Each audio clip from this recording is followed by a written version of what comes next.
Okay, so today I want to discuss a problem that I saw on James Tanton's Twitter feed.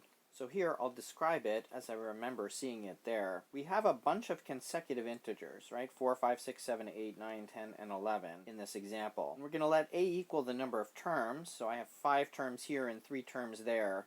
So in this example, a is going to equal 8. B is what he calls the outer sum, so you take the smallest number in your run of consecutive integers, and then you take your largest one and you add those two together and call that the outer sum. So in this example, b is going to be 15. And then finally, you let c be the sum of the two numbers right beside the equal sign. So in this example, c is going to be 17.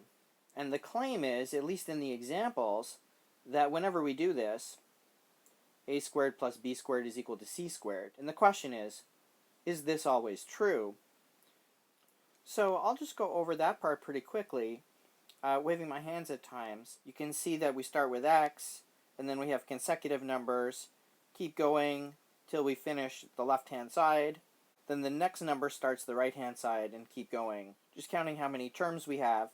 If we started counting here and going to there, we'd have m terms, but then we have another one, so m plus 1 terms. And it's easier to count the number of terms on the right-hand side, 1 term, 2 term. We have k terms on the right-hand side.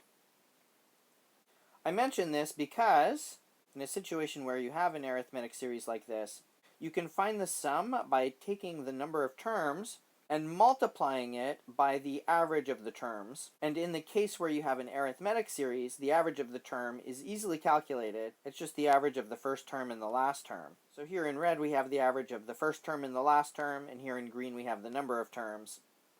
Similarly, for the right-hand side, there's k terms, 1, 2, up to k, and the average of the first term and the last term is put in this bracket. So our hypothesis is that we have this equation, and we want to prove this. Okay, so here I'll wave my hands a little bit. If a is supposed to be the number of terms, and we have m plus 1 terms on the left and k terms on the right, then that's how many terms we have in total, so there's a squared. And if b is supposed to be the outer sum, then b is going to be 2x plus m plus k. So there's b squared. And finally, the inner sum is supposed to be the sum of these two things, which is right here, 2x plus 2m plus 1. We want to just verify if this equation is true, and it is. Here I'm waving my hands a little bit. So if I expand this right-hand side, of course there's going to be 4x squared, but it'll cancel with the 4x squared over there. So I'm just going to keep track of the part of the right-hand side that doesn't somehow cancel. Right? You'll have 4m squared from here, but you'll have an m squared and an m squared there, so you'll be left with 2m squared. There's 8xm on the right-hand side, but there's 4 of it on the left-hand side, so there's 4 extra here. We only have x's from the right-hand side. We have 4m on the right-hand side, and only 2 of it on the left-hand side. So this is what remains from the right-hand side. A similar discussion leaves us with this on the left-hand side after we work through this. And now if we compare what we're trying to prove with what we have, they're almost the same. Okay, if you take this right-hand side and multiply it by 4, you get this left-hand side. And if you take this and multiply it by 4, you get that right-hand side. Okay, so there's just some straightforward algebra. Maybe if you were a little bit more clever with how you set up the notation, it might look a little bit more elegant. But that's not really the point of this video. The point of the video that I want to go over is looking for converses to this fact. So this is really the question that I want to focus on. Which Pythagorean triples can be represented this way?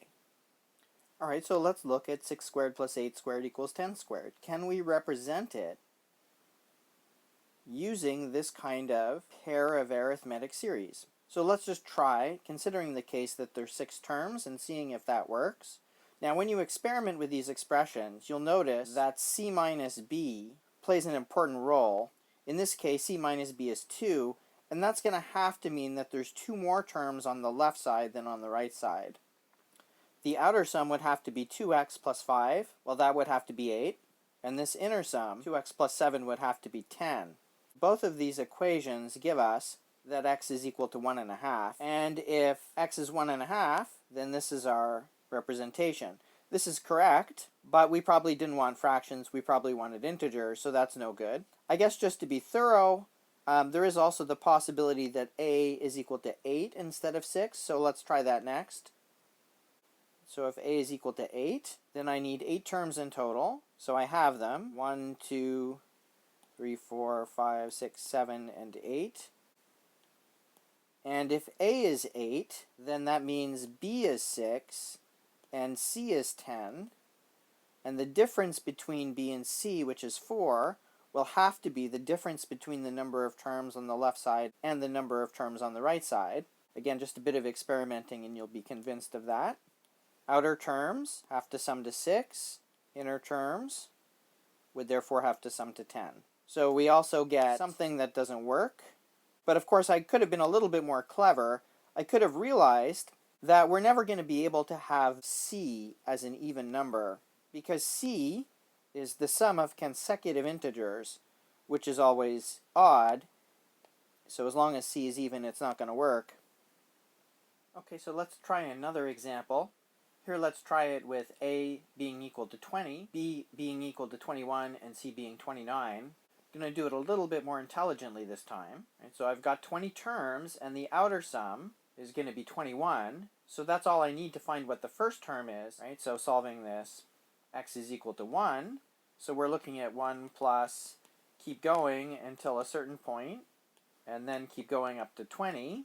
And if c is 29, then I need 2 consecutive numbers that add up to 29. And so they're 14 and 15. And so then we just check that this works. Right? So there are 14 terms at an average of 7.5. And I want to know if this is really the same thing.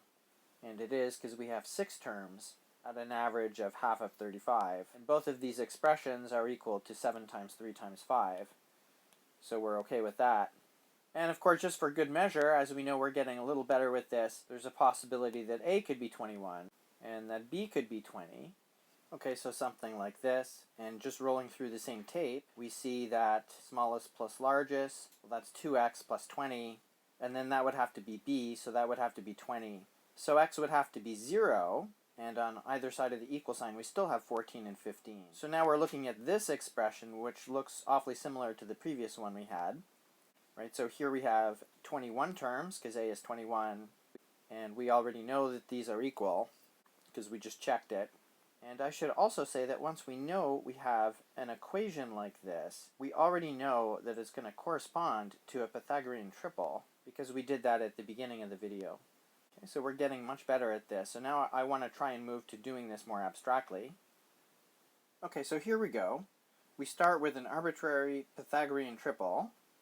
We want to make sure that there are 8 terms in total, so 1 up to a minus 1, and then the 8th term.